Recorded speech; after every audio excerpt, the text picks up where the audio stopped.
여우호텔, 최수지 지은 이세롬 옮김, 세레나 북스. 제1장 인간의 탄생. 어느 화창한 아침, 여우 부족의 왕은 평화롭게 창밖을 내다보며 휴식을 취하고 있었다.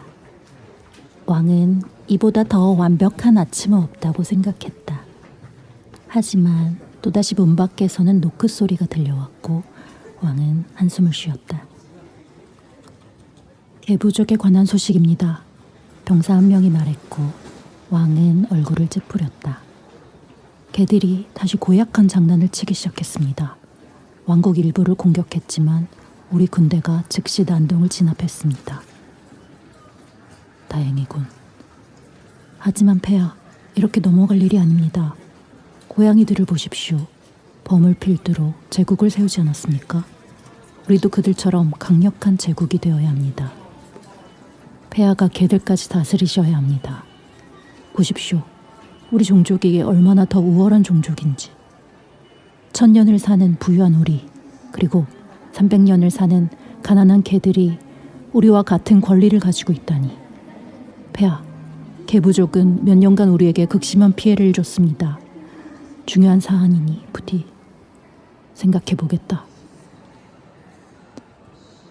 왕이 창밖을 내다보니 한 번도 본 적이 없는 큰 나무가 창문을 덮고 있었다.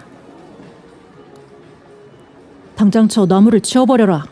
왕이 명령했다. 아가타라는 관리가 조심스럽게 입을 열었다. 폐하, 전설을 알고 계시지 않습니까? 저 나무를 베면 악이 창궐할 것입니다. 나는 그따위 전설은 믿지 않는다. 당장 저 나무를 내 눈앞에서 치워! 예, 폐하. 그리고 곧 생명나무는 치워졌고 모든 것이 괜찮아 보였다. 며칠 후 이상한 일들이 일어나기 시작했다. 나무는 어둡게 변했고 왕은 시름시름 앓기 시작했다. 많은 사람들이 아무 이유 없이 죽었다. 사람들은 분노했다. 모두 걱정하기 시작했고 그래서 론과 벤이라는 두 과학자가 이 수상한 생명나무에 관해 알아보기 위해 길을 떠났다. 처음에는 나무의 마법적인 힘과 왕이 아프게 된 이유에 초점을 맞췄는데 곧 그들은 씨앗이 생물의 수명을 줄인다는 사실을 알아차렸다. 씨앗 때문에 왕이 아픈 듯 했는데 론에게는 새로운 아이디어가 생겼다. 론은 벤에게 물었다. 우리가 새로운 생물을 만들어 보는 건 어때? 그건 안 되지. 생명을 불어넣는 방법을 모르잖아? 생명을 불어넣을 수 있어. 여우 꼬리털을 좀 넣으면 되지 않아? 그러니까 씨앗을 넣고 여우 꼬리털을 좀 넣으면 괜찮은데? 벤이 물었다. 그럼 그 생물 이름은 뭐로 할 거야? 론은 조용하게 대답했다. 인간이라는 이름을 붙이고 특히 첫 번째 인간은 존이라고 하려고. 그럼 당장 만드는 게 어때? 그래, 지금 바로 만들어보자. 그들은 너무 흥분해서 많은 일을 그르쳤다. 일단 씨앗은 넣지 않은 채 너무 많은 여우 꼬리를 넣었다. 론과 벤은 그들의 첫 번째 인간이 실패작이라는 것에 매우 실망했다. 그들은 존이 싫었다. 그러면서도 존에 대해서만 생각했다. 정확히 말하자면 다른 인간들을 존처럼 잘못된 인간이 되지 않게 만드는 방법만 생각했다. 벤은 제안했다. 다음에는 많은 양의 씨앗을 넣어보자. 그러면 문제가 해결될 거야. 론이 동의했다. 그리고 계속 같은 방식으로 인간을 만들기로 했다. 그런데 처음에 너무 많은 씨앗을 써버린 탓에 얼마 후부터는 점점 더 적은 양의 씨앗을 넣게 되었다. 그 때문인지 인간들은 어색한 소리를 내기 시작했고 그들은 그것을 울음이라고 불렀다. 그러던 어느 날 9개 종교를 믿는 신하 아가타는 자신이 믿는 모든 신이 여우 왕국의 영역 밖에 있는 곳으로 가라고 하는 그런 꿈을 꾸었다. 아가타는 매우 종교적이었기 때문에 그곳에 가기로 했다. 그리고 그곳에서 수상한 여우 둘이 생물체들을 만드는 것을 보았다. 며칠 후 아가타는 한 군인에게 어떤 여우들이 생물체를 만들고 있다고 말했다. 그리고 군인들을 재빨리 숲으로 보냈다. 그 숲은 바로 군인들이 생명나무를 던져버렸던 곳이었다. 군인들은 거기서 론과 벤을 발견했다. 론과 벤은 왕의 이름 모를 병의 원인을 찾기 위해 파견된 과학자들이었다. 동작 그만! 그제야 론과 벤은 여우 왕국에서 생물을 만드는 게 불법이라는 것을 기억해냈다. 재빨리 인간 아기들을 숨기려 했지만 숨길 수가 없었다. 그래서 론은 도망쳐서 숨었다. 하지만 벤은 남았다. 벤은 도망치고 싶지 않았다. 몇 분 후 벤은 잡혔다. 군인들은 누군가가 생물체를 만들고 있는 것을 보고 매우 언짢았고 놀랐고 화가 났다. 벤은 인간들을 숨기려 했지만 소용이 없었다. 인간은 잠시도 가만히 있지 않았다. 이에 군인들은 벤을 감옥으로 보냈다. 그리고 벤이 떠난 후 숲의 상황은 완전히 변했다. 인간은 점점 더 오래 살게 되어 마침내 100살까지 살 수 있게 되었다. 수명이 늘어난 인간은 더 많은 것을 배울 수 있었다. 예를 들어 인간은 지구를 오염시키는 법을 깨우쳤고 이로써 더 많은 동물이 병에 걸렸다. 지구를 해치는 것은 동물들 사이에서 엄격하게 금지되었기 때문에 이는 매우 큰 문제였다. 인간들은 또한 동물의 왕국에서 사용되지 않았던 불을 사용했다. 이와 달리 대부분의 동물은 마법을 사용할 줄 알았기 때문에 특별히 불을 사용할 필요가 없었다. 그래서 모든 왕국은 매우 진지하게 회의를 열어 인간을 다루는 방법에 대해 논쟁을 벌였다. 동물들은 인간이 인위적으로 만들어졌기 때문에 자연과 협력할 수 없다는 것을 깨달았다. 인간은 오직 자신만을 돌보았기에 동물에게 인간은 매우 위협적이라고 느꼈다. 그리고 환경오염 또한 큰 문제였다. 그래서 동물들은 인간을 엄격하게 통제해야 한다고 생각했다. 하지만 모든 동물들이 동의하진 않았기 때문에 아무것도 할 수가 없었고 그들은 계속해서 논쟁을 벌였다. 여우 왕국의 왕은 제안했다. 거대한 건물을 짓는 것은 어떨까요? 우리는 거기서 모든 인간에게 무엇을 해야 하는지 가르칠 것입니다. 단, 첫 번째 인간은 좀 다르게 만들어졌으니 우리가 그를 직접 돌볼 것입니다. 왜냐하면 만약 다른 인간들이 그의 존재를 알게 된다면 매우 심각한 문제가 생길 것이기 때문입니다. 일단 인간에게 최면을 걸어 지구를 오염시킬 능력을 없앨 겁니다. 그리고 몇 년 후에는 불에 대한 인간들의 기억 역시 지울 겁니다. 최면술은 우리 신하들이 맡겠습니다. 우리는 약 300년 후에 인간과 대화를 할 것입니다. 현재 더 중요한 것이 있습니다. 최초의 인간은 이에 대해 절대 알면 안 됩니다. 이 문제를 해결하기 위해 우리는 매주 만났으면 합니다. 인공 건물을 짓는 것이 잘못된 것 같다고도 생각했지만 문제를 해결할 수 있는 유일한 방법인 것 같았기에 동물들은 동의했다. 왕은 바로 일을 시작했다. 여우왕은 공무원들에게 가서 모든 군인을 투입해 그동안 본 적도 들은 적도 없는 가장 큰 건물을 세우라고 명령했다. 군인들은 바로 일을 시작했다. 며칠 그리고 몇 달이 지났다. 그리고 마침내 2년 후에 기념비적인 건물이 완성되었다. 동물들과 인간의 시간은 다르게 흐르기에 인간으로서는 20년이라는 시간이 흘렀다. 아가타를 포함한 여우들과 공무원들은 모든 것이 아주 순조롭게 진행되고 있다고 생각했다.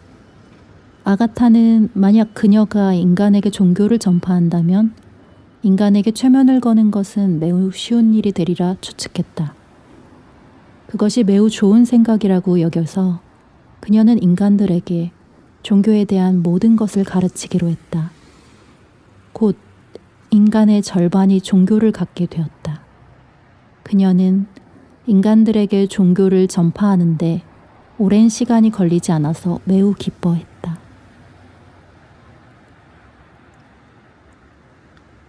어느 날 존은 여우왕이 계신 성을 향해 걸어가고 있었다. 존이 성에 도착하자마자 여우들은 그를 화장실에 있는 큰 방에 데려가 살게 했다. 욕실 바닥에는 작은 나무 문이 잠겨 있고 그 위에 작은 매트가 깔려 있었다. 존은 매일 성장하고 성장했다. 어느 날 존은 매트 밑에 숨겨진 나무 문을 발견했다. 그는 마른 칫솔을 꺼내 열쇠 구멍 안으로 밀어 넣었다. 곧 문이 열렸다. 문은 어른에게는 충분히 크지 않았지만 존에게는 딱 맞는 크기였다. 문으로 기어 들어가니 이번엔 터널이 보였다. 그래서 터널을 기어갔다. 터널은 매우 축축하고 어두웠다. 다행히도 존은 작은 손전등을 가지고 왔다.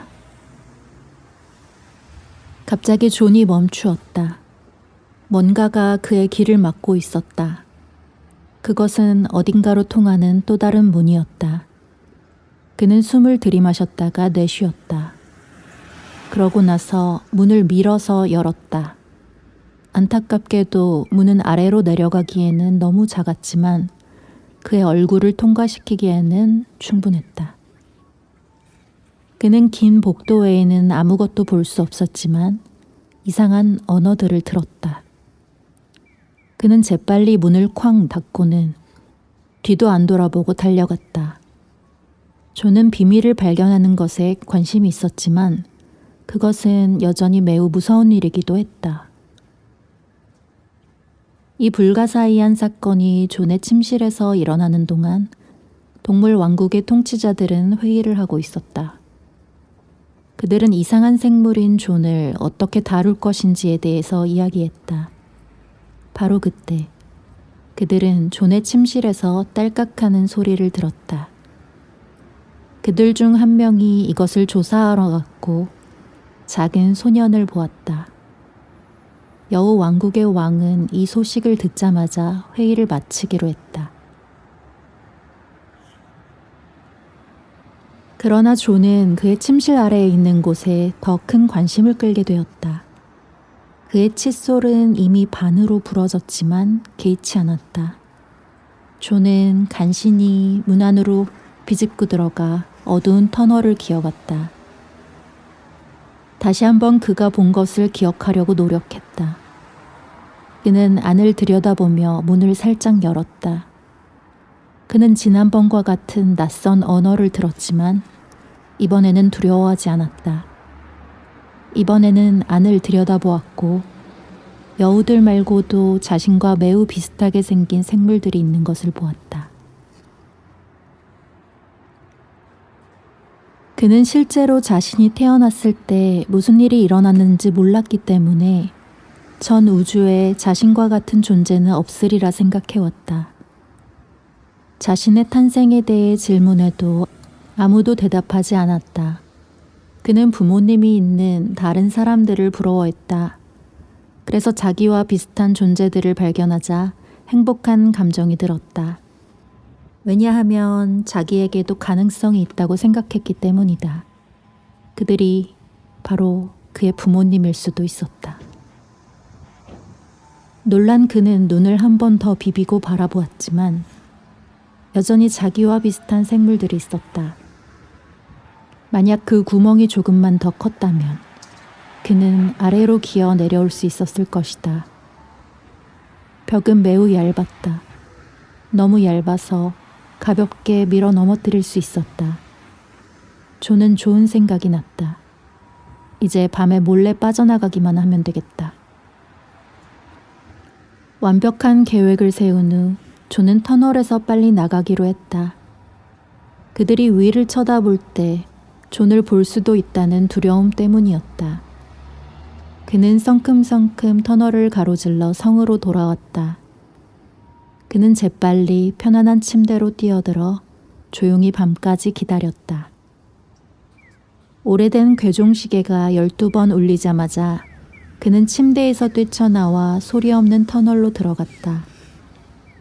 끝에 다다랐을 때 존은 문 옆에 벽을 부수고 지금까지 본 것 중 가장 높은 찬장으로 뛰어올랐다.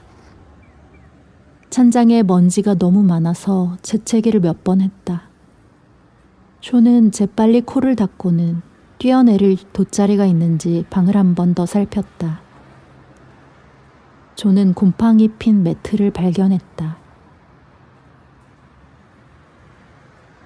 그곳은 착륙하기에 가장 좋은 장소는 아니었지만 없는 것보다는 나았다. 그래서 존은 뛰어내렸다.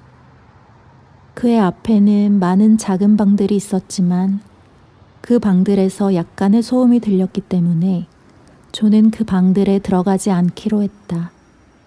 존은 새벽 5시가 될 때까지 계속 놀았다. 그리고 다시 돌아가려 할 때 존은 찬장 위로 올라가기가 조금 어렵다는 것을 알아차렸다. 존은 한동안 발버둥을 치다가 마침내 터무니없이 미끄러운 찬장을 기어올라 다시 축축한 터널 안으로 들어갔다. 이 과정이 익숙하지 않았기에 존은 아직도 재채기를 조금 했다. 모든 먼지를 무시하려고 노력하면서 존은 할 수 있는 한 조용히 문을 열었다. 그러고 나서 그는 침대로 풍덩 뛰어들었다. 아! 존은 갑자기 온몸에 땀을 흘리며 잠에서 깨어났다. 비밀 낙하에 대한 좋은 꿈 대신 사람들이 모두 존을 지목하고 비난하는 악몽을 꾸었다. 존은 그 꿈에 관한 생각을 버리려고 노력했지만 쉽지 않았다. 존은 자신의 비밀스러운 모험에 대해 더 생각하려고 노력했고 얼마 후에 마침내 눈꺼풀이 감겼다. 그 끔찍한 밤이 지나고 며칠 후 존은 자기 비밀 장소를 다시 방문하는 것에 대해 더 많이 생각했다. 그는 심지어 터널을 청소하는 것에 대해서도 생각했다. 그리고 마침내 아침이 되어 터널로 들어갈 수 있었다. 위생을 위해 모든 청소 도구를, 편안함을 위해서는 담요와 베개를 챙겼다. 3시간에 걸쳐 청소를 다 끝냈다. 그는 매우 피곤했지만 매우 행복해졌다. 청소를 마치니 존은 심지어 터널 안에 있는 생명체들조차 더는 무섭지 않았다. 청소를 마친 그는 잠시 자기가 한 일을 살피기 위해 천천히 안으로 들어갔다. 사실 그는 자기 결과에 매우 만족했다. 존은 항상 그가 만든 구멍을 통해 지켜보곤 했다. 그는 그 어색한 생물들을 너무 많이 봐서 그 생물들을 더는 무서워하지 않았다. 여우나이로 7살이 되었을 때 존은 학교에 보내졌다. 취학이 다소 늦은 것처럼 보였지만 존은 특별히 더 천천히 늙었기 때문에 이런 결정이 내려졌다. 존은 전에 3년 동안 재택 교육을 받은 적이 있다. 인간의 나이로는 70세였다. 일주일 후에 존은 학교에 다니기 시작했다. 그가 건물에 들어서자마자 몇몇 아이들은 그를 비웃기 시작했고 꼬리가 없다고 놀리기 시작했다. 존은 매우 감정이 상했다. 그의 얼굴은 빨강에서 주황으로 변했다. 그는 교실에서 재빨리 뛰쳐나와서 소리 없이 울었다. 존은 학교가 끔찍하다고 생각했다. 다음 날 존은 군인 중 한 명에게 친구들이 항상 다르게 생겼다고 놀리기 때문에 학교를 좋아하지 않는다고 말했다. 신경이 안 쓰일 때는 오직 공부할 때였기 때문에 존은 학업에만 집중했다. 존은 계속해서 불평했다. 그래서 존이 여우 나이로 15살이 되었을 때 여우 군인들은 존을 스파이를 훈련하는 데 사용되는 매우 특별한 학교로 옮기기로 했다. 그러나 존은 이 학교 역시 좋아하지 않았다. 왜냐하면 학교에 가자마자 무거운 장비를 입고 훈련을 했기 때문이다. 존은 집에 돌아오자마자 군인들에게 학교를 그만둘 수 있는지 물었다. 그들은 모두 한 달만 더 시도해보고 그래도 마음에 들지 않는다면 너를 학교에서 빼낼 방법을 찾아줄게 라고 말했다. 그나마 다행인 것은 마술을 배울 수 있다는 것이었다. 다른 학생들이 배운 것보다 쉬운 기본적인 마술에 불과했지만 종소리 외에는 아무도 존에게 인사하지 않았다. 매우 우울했지만 이 시간이 하루 중 최악이 될 줄은 미처 몰랐다. 왜냐하면 역사 시간에 선생님은 그가 항상 갔던 터널을 정확하게 묘사했고 재채기는 그 증상 중 하나다라고 그를 두렵게 하는 것들에 대해 말했기 때문이다. 터널에 너무 자주 가면 죽을 수도 있어.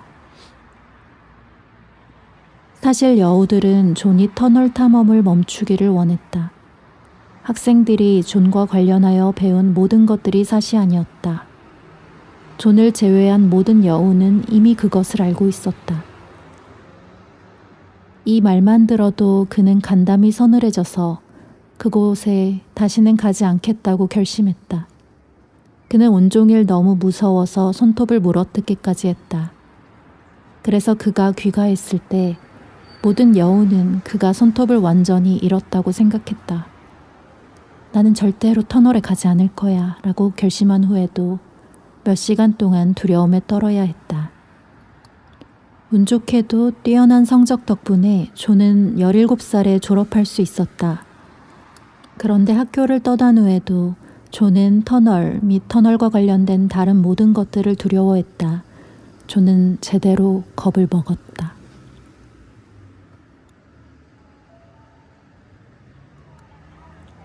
한편 아가타는 사람들에게 과학을 가르치고 있었다. 그러나 곧 그녀는 지루해졌고 그래서 그녀는 몇 분 동안 종교를 가르치기 시작했다. 그런데 갑자기 아가타가 과학을 가르치지 않고 종교를 가르치는 교실에 수석 공무원이 들어왔다. 공무원은 다시 이런 짓을 하면 해고할 겁니다 라고 말했다. 아가타가 물었다. 이런 짓이 뭔데요? 수석 공무원은 종교 가르치는 거요 라고 말했다. 아가타는 알겠습니다 라고 대답했다. 하지만 그가 떠나자마자 그녀는 다시 종교를 가르쳤다. 이런 점 때문에 인간들은 아가타 선생님을 제일 좋아했다. 아가타는 인간들이 매료될 만한 것이 없다면 결국 그 속에서 아무것도 배우지 못하리라 생각했다. 인간들은 아가타를 너무 좋아한 나머지 그녀를 위한 여우 동상을 만들어 주었다. 그녀는 여우 동상을 너무 좋아해서 자신의 마법으로 여우 동상에 거의 모든 것을 말해주고 거의 모든 것을 도와줄 수 있는 주문을 걸었다. 그러고 나서 그녀는 여우 동상을 극도로 긴 특별한 터널 안에 숨겼다. 이 터널에는 700개의 마법과 멈춤 장치, 환한 쥐와 같은 것들이 있었다. 하지만 그 오래된 건물 안에 어떤 것도 이런 비밀을 감추고 있는 것처럼 보이진 않았다. 여우 동상을 숨긴 터널은 침실로 사용되던 방과 연결되어 있었다. 얼마간의 시간이 흐르자 한때 잘 훈련되었던 이 인간들은 여우의 관점에서 다시 끔찍해지기 시작했다. 처음 몇 년 동안만 인간들은 여우들이 돕거나 보호하지 않아도 스스로 잘 해냈다. 어쨌거나 인간들은 여우들이 이따금 거는 주문 덕분에 여우들 존재 자체를 잊어버렸는데 이것은 이것대로 큰 문제가 되고 있었다. 한편 먼 곳에서 로는 그가 인간을 만드는 데 사용했던 식물과 매우 비슷하게 생긴 다른 식물을 발견했다. 수년간의 연구 끝에 그는 이 이상한 식물이 자신을 다른 생명체로 만들 식물이라는 것을 깨달았다.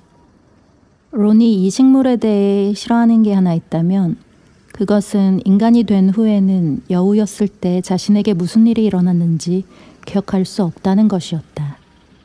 단지 이름만 기억날 뿐. 그의 기억은 식물을 가진 다른 인간의 기억으로 바뀌게 될 것이다. 론은 동물들이 항상 협동심을 우선시하기 때문에 새로운 시도를 잘 못한다고 생각했다. 더욱이 동물들은 너무 오래 살아서 뭔가를 서두르는 법도 없었다. 론은 이런 점들이 마음에 들지 않았기에 유한한 인간으로 변하고 싶었다. 이것은 그의 인생에서 가장 어려운 결정 중 하나였다. 빨리 해결해야 하는 문제는 아니었지만 론은 조금 서두르고 있었다. 그는 마침내 그가 무엇을 할지 결정했다.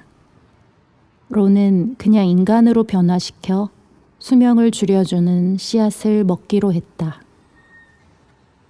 론은 여우들의 옛 속담 때문에 이 결정을 내렸다. 경험하기 전에 두려워하지 말라. 안 될 건 뭐야? 그는 작은 식물을 입에 넣으면서 혼잣말을 했다. 과거를 잊는데 시간이 조금 걸리리라 생각했지만 론은 틀렸다. 당시 시각은 12시 45분쯤이었고 1시가 되자 그는 이미 기억 대부분을 잃었다. 그러나 존에 대한 기억이 매우 강했기 때문에 식물조차도 그의 모든 기억을 지우기에는 충분하지 않았다. 그것만 빼면 그는 완전한 인간이었다. 딱 인간이 할 법한 생각과 행동을 할 것이다. 그의 마음속에 존을 싫어하는 강한 감정이 아직도 남아있다는 것을 제외하고는 다른 사람들과 다른 것은 아무것도 없었다. 여우 왕국 안으로 돌아온 아가타는 종교 축제를 3개씩이나 준비하고 있었다. 그러나 외출할 때 그녀는 제리의 도구를 챙기는 것을 잊었다는 것을 기억해냈다. 하지만 시간이 늦었기 때문에 아가타는 과일을 발견하자 곧 출발하기로 했다. 아가타는 축제에 참여한 사람에게 나눠주고 싶어서 과일 하나를 잡았다. 그리고 바로 그 순간 덫이 그녀의 머리 위로 날아갔다. 그녀는 밖으로 나가기 위해 발버둥 쳤지만 아무 소용이 없었다. 몇몇 사냥꾼들이 아가타를 데려갔다. 아가타는 2가지 이유로 화가 났다. 첫째, 자신은 한때 인간 전체가 가장 좋아하는 선생님이었기 때문이고, 둘째, 아무것도 가져오지 못했기 때문이었다. 그리고 이제 인간들은 그녀를 동물원이라고 부르는 장소로 데려가고 있었다.